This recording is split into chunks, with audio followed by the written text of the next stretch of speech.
Money in Excel, budget template.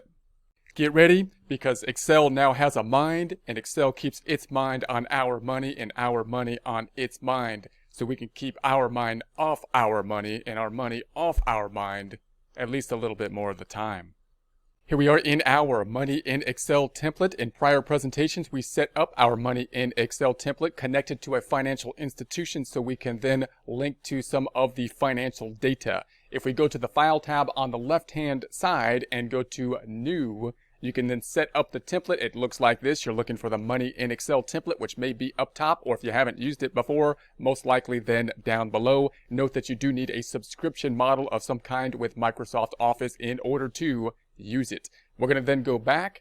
We are currently in the Transactions tab, and then on the right-hand side, we're now looking into the template. So in prior presentations, we thought about the two major components of the financial data, that being the income statement, that being the balance sheet. So we thought about the transaction data is what we can then use to create the income statement, which is often what people need or have more trouble with sorting out, especially if they need to sort out business data and personal data. And we saw how we can do that here and compare it and contrast it to like accounting software, like a QuickBooks or any other kind of accounting software where you can get the same kind of bank feed data in many cases, but then organize it a little bit differently. The accounting software then using the double entry accounting system. Within Excel then, not so much using the double entry accounting system. We're just kind of carving out. We have a little bit more freedom in some cases to carve out the income statement. Then we thought about the balance sheet, and there's going to be an item on the right-hand side that we looked at to look at the net worth,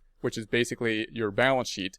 So that pulls in basically the ending balances. Again, it's a little bit different than the QuickBooks side of things. Now let's go on beyond the normal or major financial statements, that being the balance sheet and the income statement, and think about budgeting. So budgeting is a little bit different because obviously the income statement are about the present and the past. Where do I stand right now? How did I get here? Income statement tells us how we got there, or at least to some degree or some time frame back.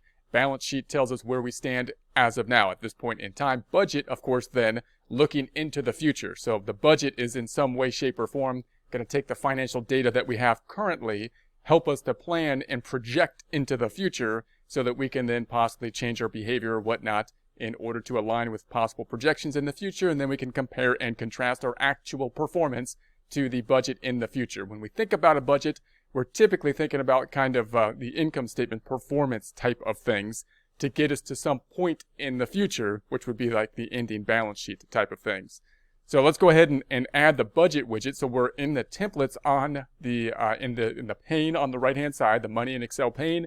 We're looking at templates. We want to add the budget. So we're going to say budget. Then you might need to update here to get the tab that should then populate down below for a budget tab down below. Once it's up, then you can close this out. I'm going to close this pane out. You can always open the pane back up by going to the Home tab up top and then to this item that'll open the pane back up. And I've changed some of the numbers here, so obviously this is just data at this point in time. It's not going to tell us anything useful, but we can get an idea of how the budgeting function will work here.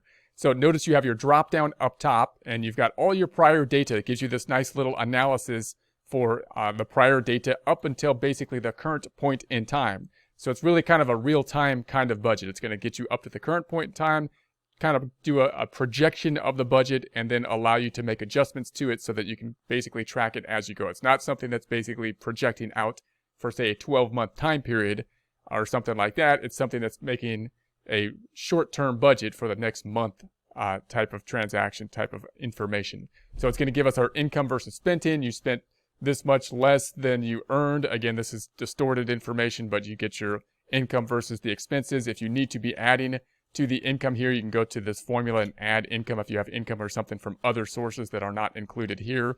And then the total expenses being populated. Then it gets the spending over time. You spent an average of that amount per month over the last 6 months. So it's going to give us that average. That average, of course, is typically the starting point when we try to think about what we're going to be spending in the future. Once we have that starting point, we typically want to lower the spending, and we can then figure out which categories we want to focus in on to do so. So total budget, you have 2,000, this much is remaining in your budget. So it basically created the budget down below. It's got the amount that has been spent thus far here, And then this is the budget amount that it came up with. The difference between those two is the amount that we have not yet spent. So we're under budget at this point in time of the 2021. So they're calculating that.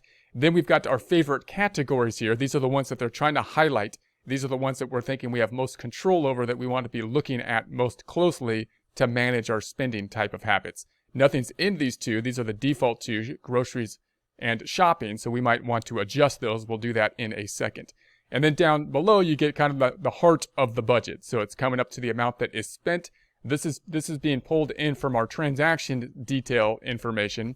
So this should be pulled over from the category information that we had set up in the category field. So we have to have our categories set up properly in order to pull over this information so that we have the proper categories, basically accounts, kind of like expense accounts here. And then here's the budgeted amounts. Now the budgeted amounts are something that was estimated by Excel. Excel, of course, is making an estimate of these budget amounts. We could then go into these budgets and amounts and adjust them. Notice they're hard-coded up top.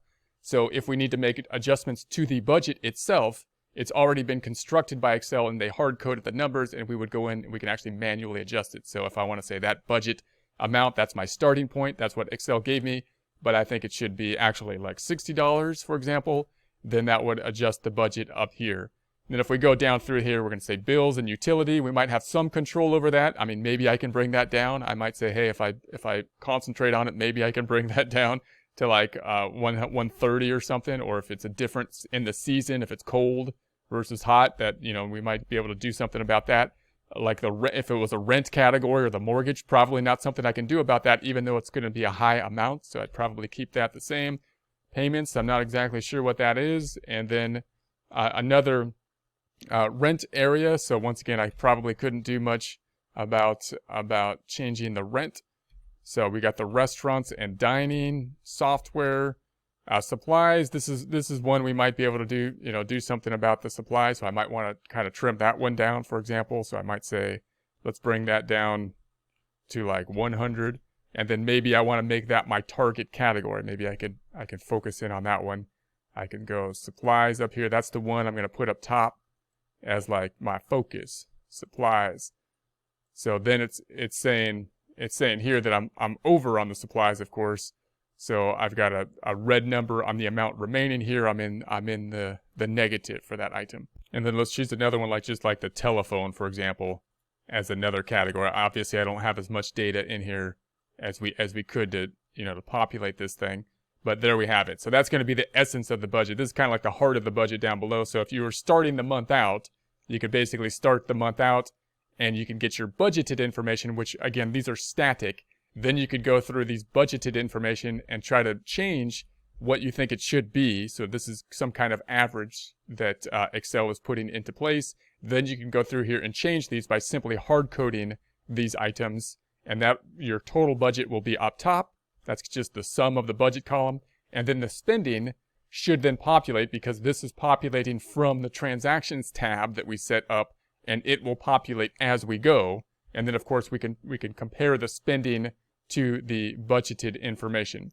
And so if we need to then refresh the budget, then we would have to basically go to the template card again. If we're going to the following month and we need another template for the budget, we might need to add, say, another template to refresh it on a month-by-month basis. So this is a nice little budget. It'll basically help you on a real-time budget, month-to-month type budget. Again, it's not like a full 12-month budget, but you can use like this information to kind of project out to a 12-month budget and try to make a longer-term budget. This would be like a short-term budget. You might then use this data to create a longer-term budget. You could then make another tab over here and basically take this budgeted data and project it out for 12 months, for example, and then think about that, and then think about where you would stand after 12 months if you were to hold that budget. If you were to hold that budget, where would you stand? Where would you be if you started at the balance sheet at this time, then you completed the budget and you stayed within budget? Where would you be at the end of the time period? And getting into that kind of budgeting stuff, we have courses on that from accounting courses on it. You can use this information to help you with that. Note, if you're going to compare this to QuickBooks, then QuickBooks does have a budgeting option as well, but it's similarly limited, because budgets in the future, you got to think about in the future. Accounting in general, whether we do it in QuickBooks or Excel, is looking at past information. So once again, within QuickBooks, you can basically create a budget, but you'll just basically they'll give you an income statement, and you're basically putting that information into the income statement, generally based on past information. So a QuickBooks or other type of accounting software typically is not going to be a whole lot more help on the budgeting side of things as well. What will typically help with budgeting is learning the concepts of the budget, and then I would create the actual budget in Excel in some way, shape, or form if I want a 12-month budget, and then possibly put it into QuickBooks, which can give us this comparison categorization, right? That's what QuickBooks does well. It can give us the actual spending versus the budget once we have the budget in place. It doesn't help us create the budget very easily. I would create the budget in Excel in some way and then put it into QuickBooks, but then it gives us this nice report on a month-by-month basis comparing spending to budget in a similar way as what is happening here. So same thing is happening here. We're making a pretty quick type of budget. The thing that's neat here is that then as we go, we can compare our spending to the budget as we go. And this one we can do kind of real time so that we can track our actual spending as we go. In Excel or in QuickBooks, I would imagine that you're usually tracking it, maybe not as much as real time, but on a more periodic basis at the end of the month, for example. On this one, it's geared more towards basically real time spending versus the budget on a short-term month-by-month basis.